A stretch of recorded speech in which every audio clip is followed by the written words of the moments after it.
Good. Well, Duncan, thank you very much again for getting us started. And the most important mandate that we gave to Duncan was to really be our conscience, to keep us honest about the middle part of middle management and what we were doing. And so I think you gave us a lot of really good ideas, concepts, language, and some deeper understanding about this phenomenon, as well as some excitement about it. I think I loved your analogy that the middle part of the story is where stuff happens. And I think those of us working in global leadership, we also think global leadership is where stuff happens. So it was nice for me to have those two things come together in a good way. Well, so this panel is where stuff is going to happen. We thought in the first panel we'd look at developing global leaders, so right at the heart of the topic that we're looking at over the couple of days. And we wanted to take three different perspectives on it, the ABC, the academic, the business, and the consulting, to look at developing global leaders who are in the middle. So we have three panelists. From the end, we have Jenny Whitener from Bridge Innovate. She's a consultant. In the middle, we have Lena Zander from Uppsala University. She's the academic. And on your right, we have Mats Ingholt from A.P. Møller-Mærsk, who's the business person. And I'm going to start by asking them just to briefly introduce themselves, particularly with what they really like about middle management. And that's really quick. And then we're going to go into some questions. And I have a different question for each of them that will hopefully bring out some of the important perspectives around developing middle managers as global leaders. And then I have another question for each of them that is the same question to all three of them. And hopefully we can create some good dialogue around that. Then I'll open it up for questions, and we'll create some dialogue with all of us together around some questions. So Jenny, you want to start with a quick introduction? Sure. Hi, I'm Jenny Whitener, Chief Executive for Bridge Innovate. I launched Bridge Innovate about 12 years ago with a former colleague of mine at Ernst & Young. We were both partners there in Ernst & Young Management Consulting. And we've had a blast over the last 12 years fusing management consulting with leadership development and design thinking. And that's our focus. What I love about middle management is their die-hard motivation. They want to go from here to there. They're just not sure how to get there oftentimes. And I love it that they're sponges. Oftentimes, they're probably some of the most interesting groups to connect with because they truly are motivated, and you can just see it in their eyes when you're able to push the right thing their direction and they uptake it so quickly. So it's an exciting group of people to work with. Great. Thanks very much, Jenny. Lena? Hello, everybody. My name is Lena Zander. I'm from the Uppsala University in Sweden. I work with leadership across cultures. I came into that question of looking at both leadership in dyads, but also in multicultural teams, from growing up, living in different countries, and then also working in Africa, in Botswana, where we worked a lot in multicultural teams before I came back and did my PhD at the Stockholm School, and later moved on to New Zealand and then back in Uppsala. Now, why do I find middle managers interesting apart from working with them? I think it's partly also because of a personal experience. Not that I worked as a middle manager, but I actually grew up as a middle manager, in that sense that I'm the firstborn, 3 siblings, parents. You recognize the situation, you negotiate back and forth. And so a lot of my empathy and a lot of my comes from that. My curiosity, when you do it for real, in real life, what is it all about? Great. Nice. Thanks, Lena. Mats? Yeah, I'm Mats Ingholt. I'm head of leadership development at group level in a conglomerate called Mærsk, spanning anything from shipping to oil exploration, transport, and formerly also supermarkets. We are a global company present in all continents in the world and comprising currently approximately 90,000 people. That also means that we have around 10,000 leaders, of which approximately 9,000 are frontline leaders, 125 top executives, and then what is left is actually middle managers. I have been doing leadership development and organizational development for at least the last 20 years. And believe that my calling, if we talk about calling, is to enable people to grow in organizations and thereby also enable the growth of the organizations that way around. There's one assumption that's been voiced today that I don't agree with. I don't agree with the claim that middle management is where it happens, implying that nothing happens in the other layers. I actually think that one of the reasons that we're talking about middle management's plights today is that a lot of things are happening in the front line today in a very different way than they used to do, and that has changed the role of middle managers. But we can come back to that. I think we're going to come back to it very soon. So as you can see, different perspectives on developing global leaders in the middle, but all very interested in it from their perspectives. But just incidentally, I've warned them that I am the evil timekeeper as well as the facilitator of this panel, and so there may be times when I have to cut them off, but I can do that. Okay, they've given me permission for that. So I have a different question for each of them, as I said. I'm going to start with Mats, because when I first talked with Mats about the topic of this conference, he got really excited.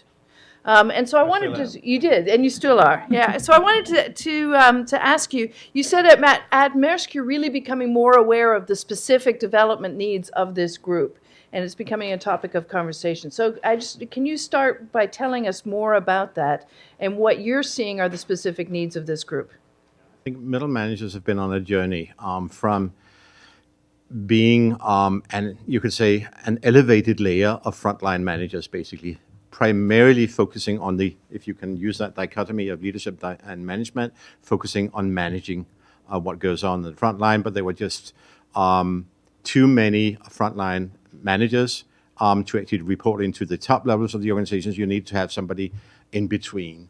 And so they basically were the extended arm of the front line and to a certain extent also the extended arm of the top level.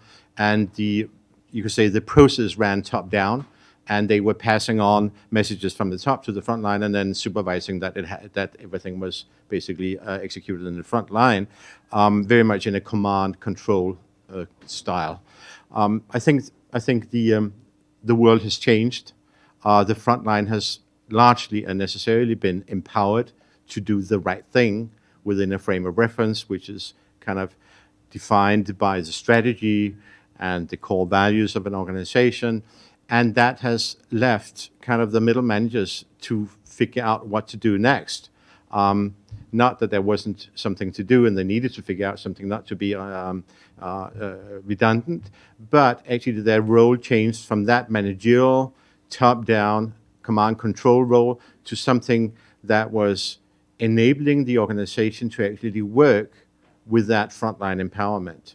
And that frontline empowerment entails that you can then, you need to ensure that the frontline has the capabilities and the skills to deal with, first of all, execution of the operational stuff, but also managing change on an ongoing basis, being basically agile and flexible. And to enable that, you need very good coaches to the frontline leaders. And I think middle management has become, more than anything, coaches to the frontline leaders if they do their job well. They are the ones who guide the front line. They are the ones who translate what the strategic intent is, also in a changing world.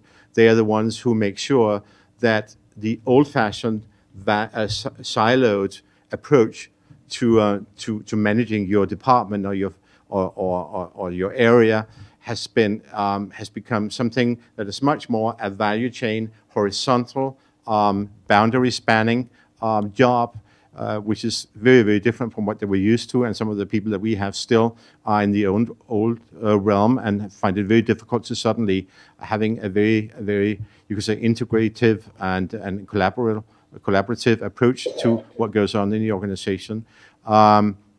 And also being the ones who ensure that the front lines grow the organization to perform today and tomorrow. So much more of what we saw up there, mentoring, coaching, translating the story that is being told to keep people on track. So they become more enablers. They have to become leaders earlier in their career. rather than just managers. Yeah, I think, and that's a difficult stuff because leadership is kind of a little bit intangible, and it takes time to become a good leader. Yeah. You need to grow personally. So what can you do to actually dress them to that role? Right. And what we see in this interim period right now is that many of them actually are not probably capable of doing that. They need to figure out what then to do. We need to figure out what they can do. Others are capable with guidance. And the future generation of middle managers probably need to be selected on different criteria. Different criteria, that we have. Well, then let's move now to Lena, because Lena's been thinking also about the fact that global leaders today, managers in the middle, need to do some things earlier in their careers that we thought that they could do later, particularly around multicultural issues. So why don't you share some more of that? But teams and around multicultural things you were. And I think that is really important because what we're seeing more and more is how global work is being pushed down in the organizations. So people, middle managers, who earlier may not have been involved in global work, who earlier have not been involved in working in a multicultural way, surrounded by different cultures and different approaches to work and different views on leadership. Now we're seeing this much more. And why are we doing that? For a number of reasons. One of them was just as Mads was indicating, the boundary spanning, the interconnectivity. Another reason is that also plays out in teams. These global teams that organizations like to work with much more today than they did because of a number of reasons. They believe that they can get in a multiple perspectives, multiple experiences. They can also put people together with different skills and expertise to really develop what they're looking for. So hence you're working in a global multicultural environment already at a very earlier stage in your career, at your mid-management level. Another reason is that organizations by themselves are becoming more multicultural. We have more movement of people in the world in general. We have more movement within certain regions. I think, of course, automatically of the European region, but you from different parts of the world where you're from, you probably see the same.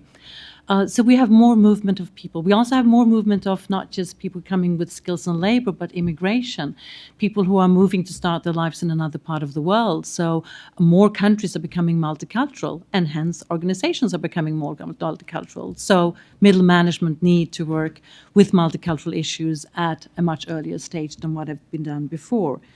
And this becomes an important part of integrating organizations as well. Organizations are looking for ways to coordinate their global activities. They're looking for ways to scaling up, but at the same time reducing costs.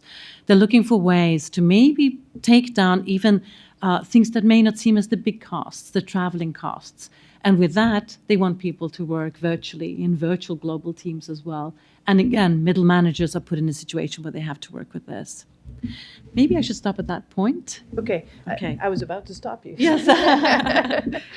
So what we're hearing from Mats and Lena is that middle managers have more expectations and different expectations given their role now than in the past because the nature of work is changing. On the one hand, strategies and what's happening in businesses. On the other hand, what's happening with multicultural and global work. This suggests that the role is more complex. It also suggests that there's an even more intensive need for development at this stage than before, taking into account the kinds of things that Duncan was saying to us. So Jenny, we asked you to see, have you seen what really innovative training and development things have you seen in your work? She focuses a lot on innovation in the companies and also in the development. So she's seen some really interesting ways of addressing some of these. So can you share some of this with us, Jenny? Sure. When we're talking with the executive teams of most organizations, issues around value creation, productivity, performance continue to be top of mind in terms of competing and winning in the global marketplace. And so we try to translate that down to the middle management arena and what does that mean for development. A couple of stories come to mind. And they have to do with things like speed, what I would call knowledge curation, being able to amass a tremendous amount of knowledge and data that's coming at them and sort of making information out of it. The aspect of creativity, just-in-time creativity, not the sort of just large, innovation engine kind of capabilities, but just organic creativity in an organization. Those are the types of attributes that we are hearing that need to be enabled at the middle management level.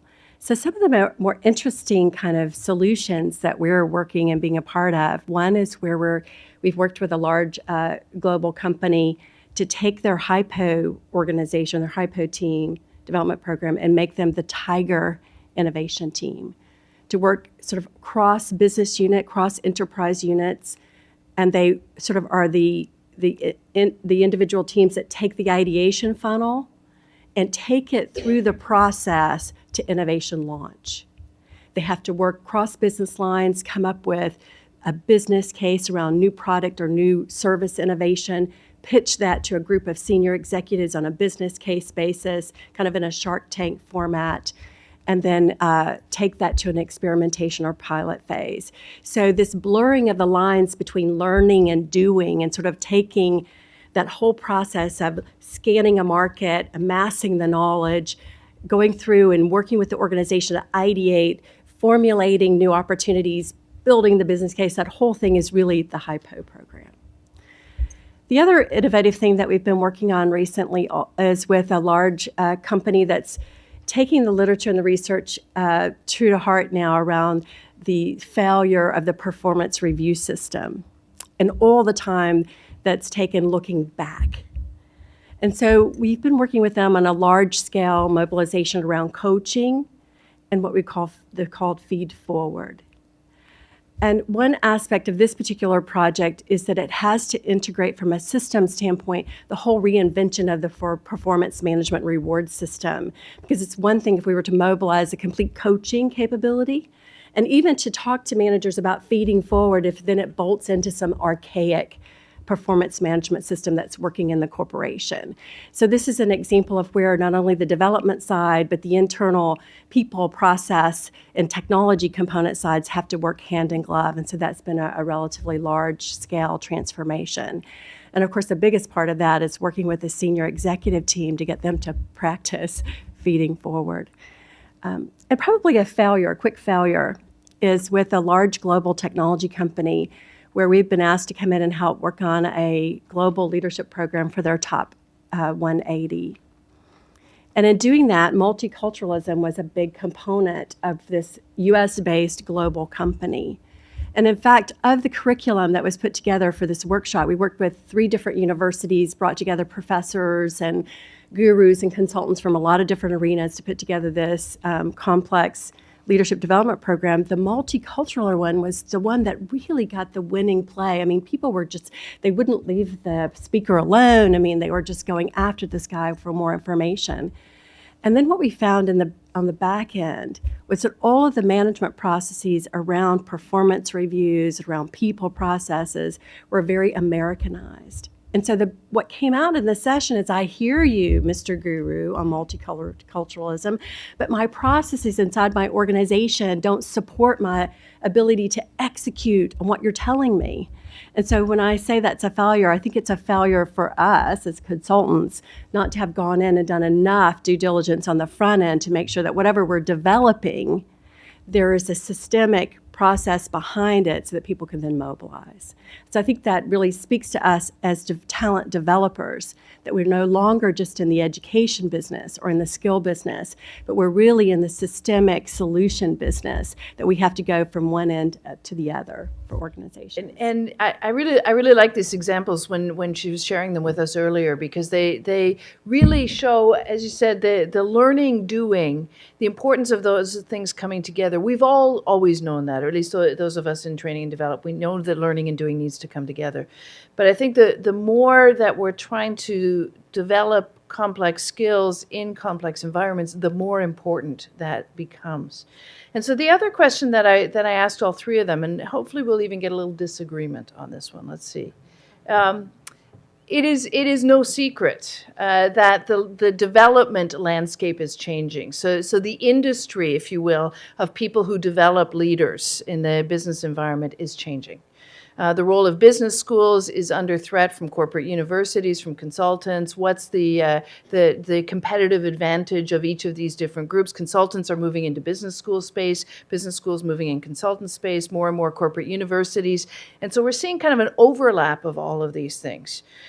So my question to the 3 panelists is, given the greater needs now for development of leaders in the middle, global leaders in the middle. What do you see as the future role of all of these different players, especially given the importance of bringing learning and doing together even more in the organizations? So I'm going to start with Lena, the academic, because this tends to be the stakeholder group that's most on the defensive right now. And why are we most on the defensive? Well, rumor has it that theory is not something to have. It's just a theory. It's not connected to real life. On the other hand, others would argue there is nothing as good as a good theory. So why would middle managers want theories? Why would they want models? Why would they want anything of what we have to offer at the universities or the business schools? Well, we would argue that to be able to handle that situation which they often are in, which was talked about already in terms of translation or in terms of negotiation between sort of the top management and the front line or the group that they are working with. Doing that is a complex process. Doing that, it has a lot of tension in it. And when we add on the global and the cultural dimension, it becomes even more complex, as we just had that Jenny was explaining the story to how these were different. So how can these theories and models help? Well, first of all, it will give some guidance. It will give some background. We have a lot of excellent middle managers who do not necessarily have global experience, who may not have grown up in an international context, who do not have a bicultural background. So they would need something more to hold on to. The theories and the models about cultural, for example, would give them some type of maps or compasses, if you like, somewhere to start, a starting point. It won't replace experience, but it will take off some of the years that you may need in terms of experience to gain that knowledge. So you have it as a starting point, and you can work from that. A lot of the work that they do is very much along the sort of the change agent type of work. We could see, for example, when it comes to CSR initiatives, now the top management might have a very specific way of looking at that CSR initiative. We also know that in different parts of the world, CSR initiatives are seen in different ways. Not only do the different letters mean different things and have a different importance in different parts of the world, but also the meaning of the actions themselves, coming back to what Jenny and Martha brought up and Mads talked about, the doing. The doing of it all tends to differ. So we have the middle manager in the middle. If the middle manager has a knowledge of what these initiatives mean or could imply for the people working with them in different cultures and different countries, they could start the process of trying to negotiate and translate what the top management ideas and views are, what are the strategies, because the component of their work is both strategy and people-based. I mean, the middle manager's components. All right, so here sort of theories and the models the theories help them. Yes. So the theories and the models create kind of an efficiency in the process that allows you to shortcut around some experience and therefore go further. But I also hear you saying that the academics, if I can be kind of the conscience of making sure that all the different perspectives are considered by being able to research them.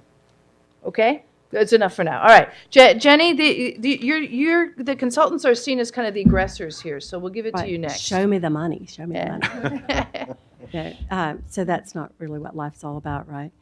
I really see the future between academia, the corporate world, and consulting as a collaborative. Truly in that we actually need a component of all those pieces coming together to have the very best capability for building talent. You need the perspective from the corporate leadership development unit that's on the ground with the executive team on an ongoing basis, sort of translating sort of the culture to the strategy and to the barriers that they're facing. We need the research from academia to talk about what things actually work and what don't work. That does accelerate our work significantly and give it great credibility. But then what I find in the consulting arena, and maybe this is coming from one of the big consulting arena backgrounds, is that we know speed, we know major organizational change, and we know how to work in a systemic way. And I see the consultants become sort of the architects of the collaborative, bringing the pieces and the parts of all that together. I think that's where we can add the greatest value. And for example, at Bridge, we don't hire We don't have employed any subject matter experts. When we launched Bridge, we'd come from Ernst & Young, where we had lots of ERP consultants, so you always had an ERP problem because we had to staff those kinds of people. So we decided to launch a different type of consultancy that was based, had a very narrow group of leaders at the core, and that we would go out and find the right capability that was needed for our clients' problem. And I think it's that type of collaborative, that type of connecting those networks, if you will, that I think can be the power of how we all work together. And of course, we'd still like to make the most money in the whole gig, but no, just kidding. But anyway, I think that's how we'd come together. It'd be a collaborative. Okay, well, Mads, you're the customer. You actually sit with the checkbook, and you have to. On the one hand, you buy the services of these other, or support the services of these other stakeholders, but on the other hand, you have to be accountable for them being developed. So, what do you think are the roles of the different players in the future in this? Well, first of all, I'd just like to mention that we have a principle for development of leaders at large in the organization, which is based on the 70-20-10 approach, and so most of what goes on should go on in terms of work experience and work learning, and then the 20% are the coaching and the mentoring and all that, and the 10% is the training. Now, with regard to preparing middle management for their role or enhancing their capacity in the role, capabilities in the role, we do use coaching and will increasingly use coaching going forward. And we will be using external coaches for that. We want the best available coaches for our people. We want to get away from the fact that coaching in the old days was remedial. Now it's developmental. And we also, apart from the external coaching, want our leaders to learn from their peers. So we will be bringing leaders together on various occasions and be pairing them up also for mentoring and buddying in the future, so that they can share their, as we also heard up here, not only their cognitive knowledge about what it is to lead, but also their fears and frustrations and everything else that goes on in that level with each other, and will learn to use each other as sparring partners and help us on the rites of passage. So you don't need the business schools at all? Yes, we will. I'm coming to the last 10%, and that indicates the role of the business schools, amongst others. The least important. We've had very successful, and you know that, collaborations with business schools in the past, and we will be having it ongoingly. We strongly adhere to a principle called business-driven action learning, and I'm happy to say that because Yuri is here in the audience, and IMD have helped us in that respect. We have even gotten Harvard to go down that road, which is very difficult, I'll tell you, but they did it. But what I see as our approach in that respect is that there is a role for the internal leadership development specialist, and that is to translate the strategic needs and the capability gaps of the organization to something that can then become deliverables delivered by the business schools or by the consultants in such a way that it becomes really relevant and useful to the organization. So I, as an internal, will still be there to translate. And I don't believe an external consultant, to the same extent as I can do, can translate what goes on in the organization and make sure that whatever we co-create in terms of, for instance, a business-driven action learning program is reflective of what we need to build in the way that suits us. That takes an internal. The consultant or the business school can then step in and help us deliver that. They will deliver that, and they will co-create with us. I see the business school's role versus the consultant's role, and this is something we've discussed over and over, as being the guarantees for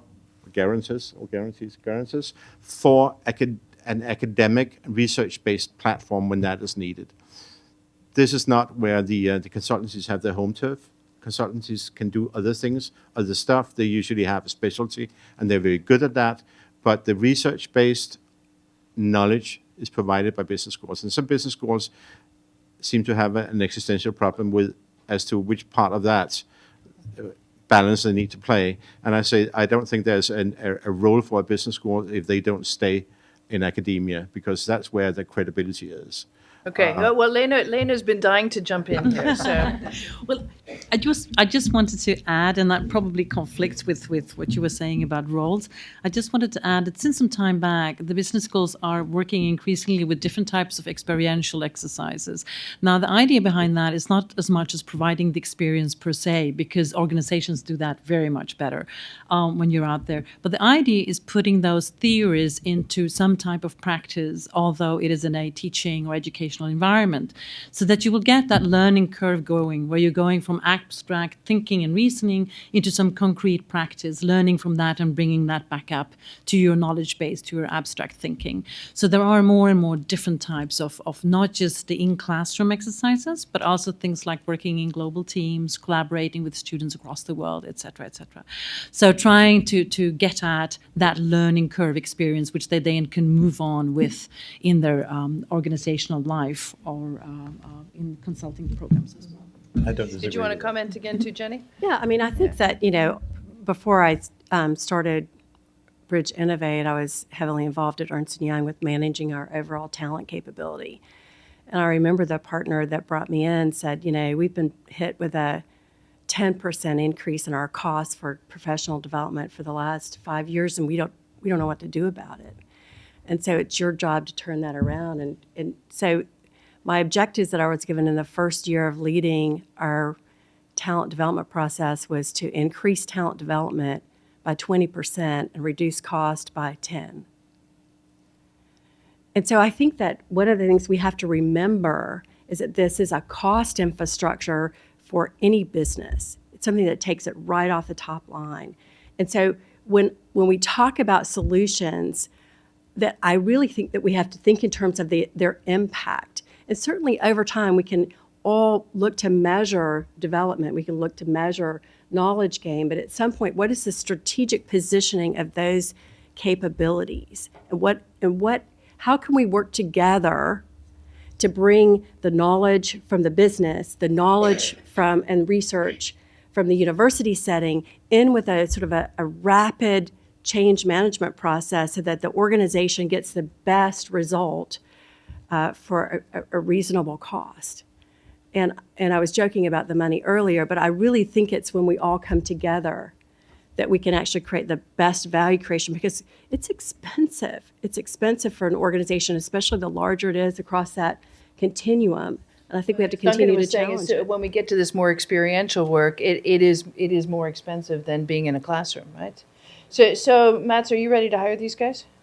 Oh yeah, indeed. Okay. I mean, I don't disagree with anything that's been said here. I just, in that respect, and I certainly think that it's very true that up front it's very expensive to create these programs together with top level business schools and top level consultants. But if it's done well, as you all both imply, then the value created by it is immense, and nobody ever asks about the bill afterwards. Okay, so a couple of questions that we focused on here. One is, what are the evolving needs of middle managers as seen by research and by practice, and what are some innovative ways of addressing those development needs? And then second, this landscape that we're going to see in the future. And I'm glad, Mats, that you brought up the 70-20-10, because every organization I walk into right now talks about the 70-20-10. And personally, I think a lot of it is, we can think about the 70-20-10, but let's see them as multipliers, not just adding up. And the kinds of collaboration that Jenny's talking about are ways of getting multipliers from that, and what are the different roles, like catalysts, for example, in a chemical composition that they can play. So let's turn it over to you. What I'd like to do here is gather a few questions, comments, and kind of put them together and throw them back at the panelists. So we're not going to do a traditional one question, one answer, one question, one answer. I'd like to hear from a few of you first. So what are you thinking about? What are your questions? What would you like the panel to respond to? Yes? Yeah, I have a question for Matt. How would you measure success at the level? Don't answer yet. Okay. All right, so how do you measure success of development? Okay. What's another burning issue or question? Yep. I'd like to challenge the thought that development is a cost and translate it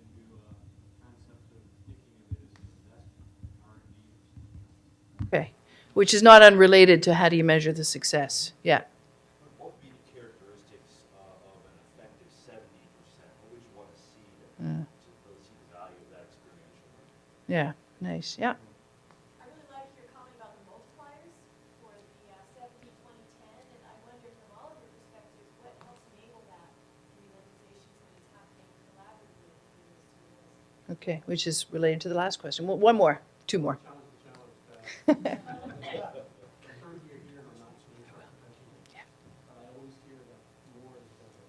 Sorry, say that again. I hear every year here that more training is better, or more investment in development.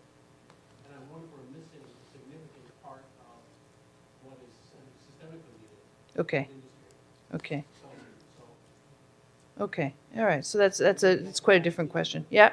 And I will repeat all the questions in a second. Last one, for now.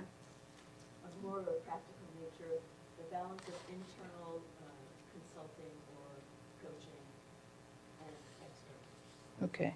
Maybe we can get at that. All right. So I had 1, 2, 3, 4, 5, 6-ish questions. How do we measure success of development? Is development a cost or an investment? How can we switch the logic around that? And then related to that, is more development always better, or should we also be looking at some systemic changes to increase development rather than just throwing training and so on at it? What makes an effective 70%? Multipliers of the 70, 20, 10, how do we make that happen? And then balance between internal and external. Let's take a look first at this question then about success, cost, investment. How do you measure it? How do you think about what you're putting into it? Mats, you want to jump in on that fast? Yeah. I think it's, itching I to. mean, of course it's an investment, but it's seen as a cost if it's not bringing in value. So that's how the organization will look at it. How much my organization, and I think it's probably the same in most organizations, look at opportunity cost. Whenever we create a training program and they need to go away, and you can even take them to Harvard or Stanford or IMD, they will say, okay, you're taking a week out of our time. We could be home making money instead.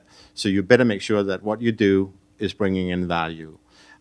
It is an investment. I agree it's a necessary investment, but the organization sees it as a cost if it doesn't bring in bottom line results. Now, how do you measure success on that? We all know about the Kirkpatrick models, and it's good to think of, but it's impossible to work with in the sense that you can't really come to a credible result if you need to do all the equations and the calculations. What we do when we create a program is we work our way backwards. We say, what is the capability gap? What are the behaviors we need to change in order to probably create a result that's more beneficial for us than what we have right now? And then we work our way back and try to figure out what are the interventions that are most likely to get that.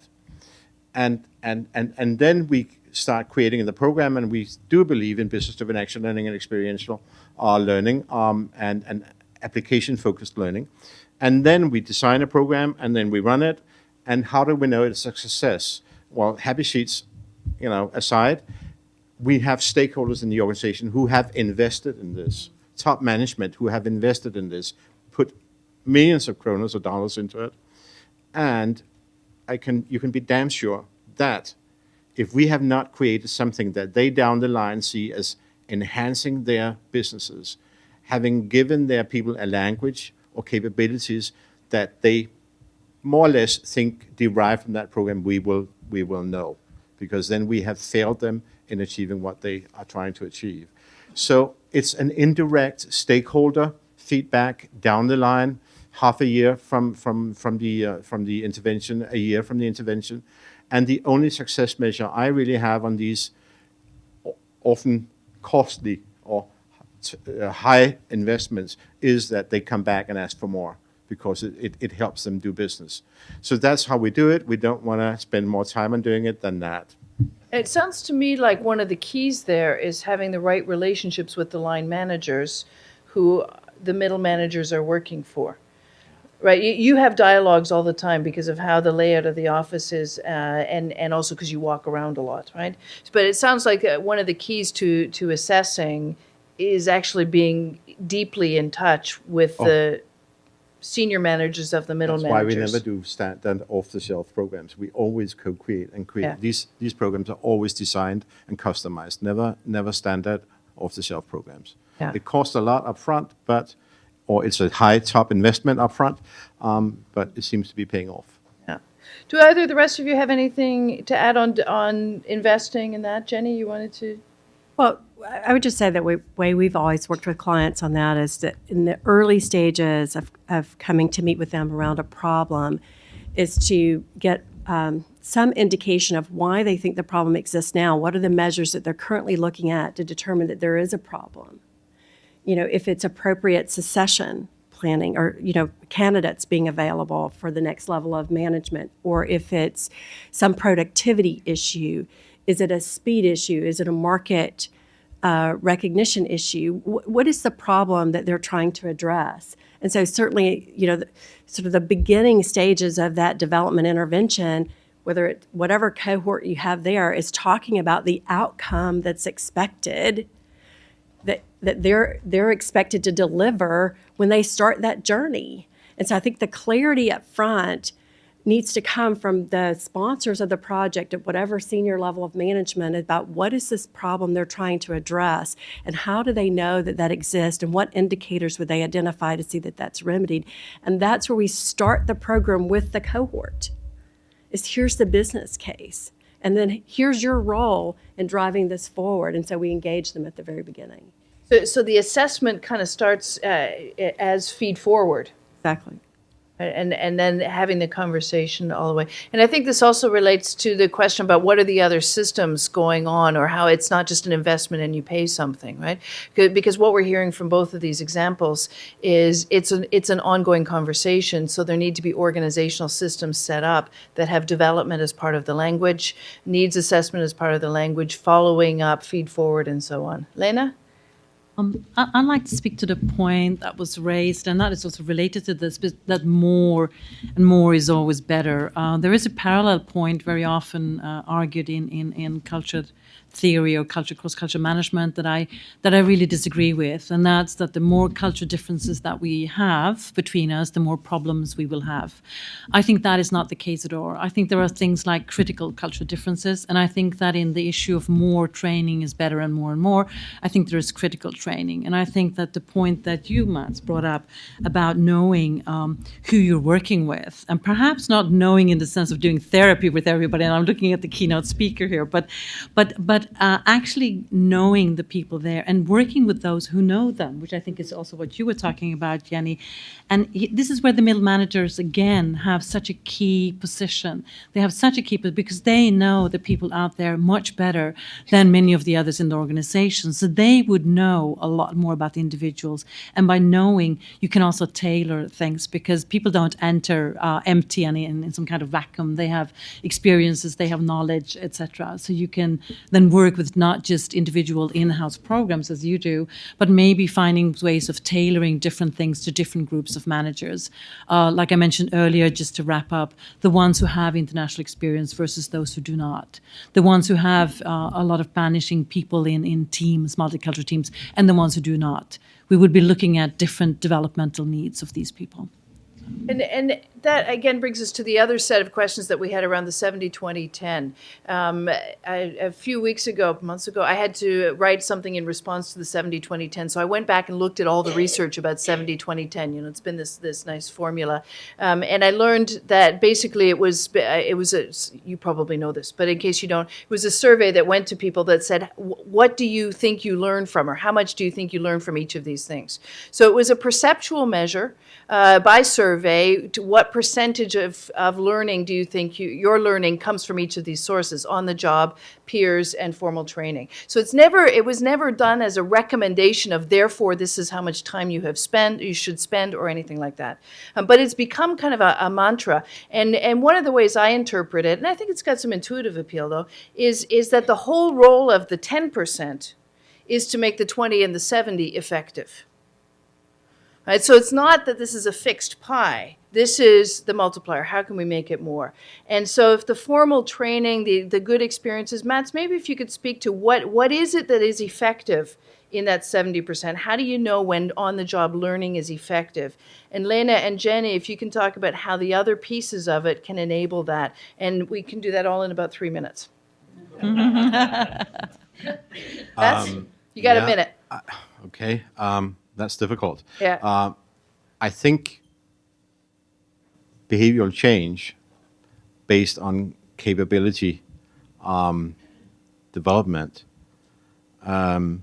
if it's successful, leads to the strategic objectives achievement that we have set for us. That's the success criteria. Okay. Is that the answer you're looking for? We know the 70% is effective if it works. Yeah, but I want to make another comment. Yeah, actually. go ahead. All right. And that is that I don't think that we are going into the we are looking more towards leaders learning from leaders and buddying and coaching and internal coaching and mentoring and so on because we want to save money. It's more a knowledge sharing issue. We want to make sure that all our internal knowledge is spread as fast as possible, and we have actually not been good enough at facilitating that. So I think there's a recognition also now that the organization grows primarily with international recruitment, that we need to make sure that everybody who's brought into the organization and don't know the gospel already, which they do if they are Danes, born and bred in Denmark, where Maersk is a very significant company, that they need to know our ways. And the best way to do that is actually being in an apprenticeship in a way. Yeah, okay. Yeah. Good, thank you. Lena? It's Only because you're from Maersk, because we're running into break now, okay? So go ahead. But I think an important part of the 70% as well is that we actually use what we learn. And this is a lot of words Yeah, that we are hearing now. We will all go home with a happy feeling of success. And good. now we need to change. I guess tomorrow we will do that. But the 70% for me comes when we go home and actually do something. Use it, yeah. And that is an important It's part. the behavioral change. That we actually use what we learn and have it implemented in our day-to-day work. Yeah. Which, if we go back to the assessment, is kind of hard to measure sometimes, right? Yeah, but that's what But you that's- as a middle manager or Yeah. the manager needs to look at and actually challenge the people who are sent on course or training course. What have you actually changed? Yeah. I think we tend to forget that a lot. Just come home with these trainings and then, well, everything is fine, and then we have a Yeah. so So then let me ask Jenny and Lena, what can we do to make sure that this happens, this behavioral change? How can we support it as consultants in business schools? How can we support that? So there are two things that come to mind for me. One is that we've worked with organizations to help them sort of adopt the medical school culture of see one, do one, teach one. And that mantra becomes a part of all development. So if you experience it, you see one, then you do one, sort of prototype, practice, and then you actually have to teach it. When you become that level of proficiency, you're there. So that's one component. The other tactic that we've used is actually when we go into coaching, it's a coaching of the actual individual in the cohort, the middle manager, and a coaching of their manager. So there's an individual sort of discussion that we do with the manager of the middle manager and help them articulate the expectations of what that person, how that person needs to perform in the future. So oftentimes we find that manager of the middle manager can't articulate it. So we kind of have this private one-on-one with them first, right? Personally, what's their own personal awareness of how they coach for development with that middle management team. We talk to the individual, the middle manager, and then we all have like a jam party on the phone, right? Where you get the manager of the middle manager and the coach all talking together about how they need to take this new knowledge, this new skill, this capability, and go from here to there, and how the manager of the middle manager is going to hold them accountable and what expectations they have. And I think oftentimes architecting that type of conversation makes it real. All of a sudden it's in my performance plan, or all of a sudden there's an expectation that 2 weeks from now something's going to happen. But if you don't architect that and get that train moving, people are just too busy. They have intentions, but it just doesn't happen. It's about starting to change habits. So how do you get the mechanisms in there to start doing it? Lena, final word from the business schools. Well, I'd like to start when you said come home. When you come home, it just doesn't stop there. And just as you're saying, conversation is the key here. With the business schools and with the type of educational programs that we're running today, we're trying to tap into more and more the young people's use of social media and technology. And this, of course, is something that could possibly, most probably, work as one of those multipliers where people meet on different platforms to discuss things, where you bring your problem to a platform, to a group of people who have expertise. And some of the ideas that we're playing around with is building informal platforms between the universities and practitioners.